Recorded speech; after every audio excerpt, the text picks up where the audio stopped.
फजर की नमाज के बाद मैं एक दिन गुजर रहा था, एक घर के सामने काफी लोग खड़े थे। मैंने पूछा क्या हुआ, तो कहने लगे कि फौतगी हो गई है। तो मैंने कहा कि उनका कोई बेटा नजर नहीं आ रहा। कहा तीनों बेटे तबलीग पे गए हुए हैं। मैंने कहा अच्छा, माँ की फिर अचानक तबीयत खराब हुई होगी, कोई हार्ट का मसला बन गया। कहा नहीं, माँ फालिज में मुब्तला थी। मैंने कहा फिर तो बहुत ज्यादती है कि माँ फालिज में मुब्तला और तीनों बेटे तबलीग पे गए। माँ को जरूरत है और बेटा जाके पीर के दरबार पे बैठा है। गौसे आजम भी हैं तो फैज नहीं मिलेगा। पहला मुर्शिद माँ है। मैं बार्सिलोना के एयरपोर्ट पे था, तो वहां कोई अपना हम जुबान मिल जाए बैरूनी दुनिया में तो बड़ा अच्छा लगता है।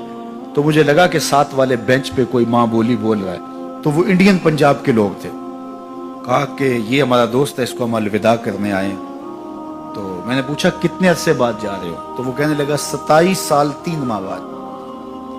तो मुझे दिलचस्पी पैदा हुई, तो मैंने कहा कि इतना अरसा? कहा कि बस वो आया था और ऐसा उलझा, कागजात का मसला बन गया, तो अब अल्लाह ने बेहतरी किया तो अब जा रहा हूँ। जब आया था उन फवाने शबाब था और अब तो बुढ़ापा उतर रहा है। और बड़े हसरत बड़े अंदाज में कहने लगा पता नहीं मेरे घर वाले अब मुझे पहचानते भी हैं या कि नहीं।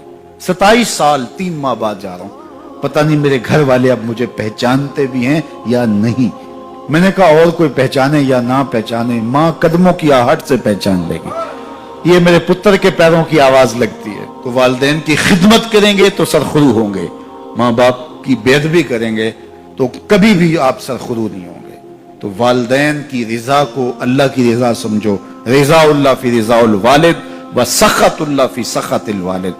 वालिदैन की रिजा में अल्लाह की रिजा छुपी है और वालिदैन की नाराजगी में अल्लाह की नाराजगी छुपी है। ये तुम्हारे लिए दीन है। नवाफिल पढ़े जा रहे हैं, लेकिन माँ बाप को जरूरत है तो उनकी खिदमत नहीं कर रहे। अल्लाह को वो नवाफिल कबूल नहीं है।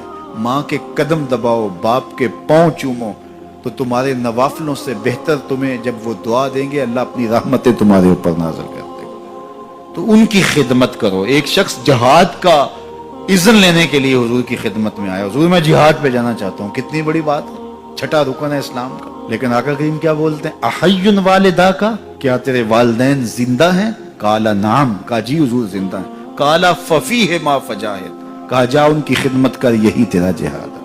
तो खुश नसीब वो हैं जो अपने माँ बाप की इज्जत करते हैं, उनके सामने अपने बाजू सुकेड़ के रखते हैं, उनके मामलात में, तर्ज जिंदगी में, उनके अंदाज़े मुआशरत में खुश रहते हैं और उन्हें राहत, आसानी और उनके लिए मोहब्बतें बिछाते हैं। तो अल्लाह ताला उनके लिए आसानियाँ पैदा करता है, रहमतें पैदा करता है। और अगर वालिदैन फौत हो गए हैं, इंतकाल कर गए हैं, तो आप कहें कि ये बातें हमने पहले सुनी होती तो बड़ा फ़ायदा होता।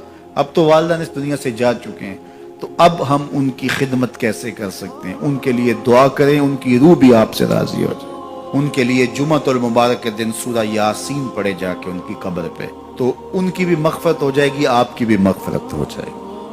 ये वालिदैन के साथ उसने सलूक का नतीजा है। वालिदैन की रिज़ा जोई हमेशा मलहूज़ रखो। जो खुश नसीब अपने वालिदैन को राज़ी रखे हुए हैं उन्हें मुबारक देता हूँ। और अगर बदकिस्मती से मेरे सुनने वालों, दोस्तों में, पीर भाइयों में, मिलने वालों में किसी के माँ बाप नाराज हैं, तो वो देर न करे, बहुत जल्द उनको राजी कर ले। उनकी रिजा तुम्हें दुनिया आखिरत की सरखुरियाँ और कामयाबियाँ नसीब करेगी। तो शख्स अपने वालिदैन के लिए रोजाना मग़फ़िरत की दुआ करे। वालिदैन जिंदा हों तब भी, फौत हो गए हों तब भी, इसमें कभी भी नागा न करे। सारी जिंदगी उसके रिस्क में बेबरकती नहीं आ सकती।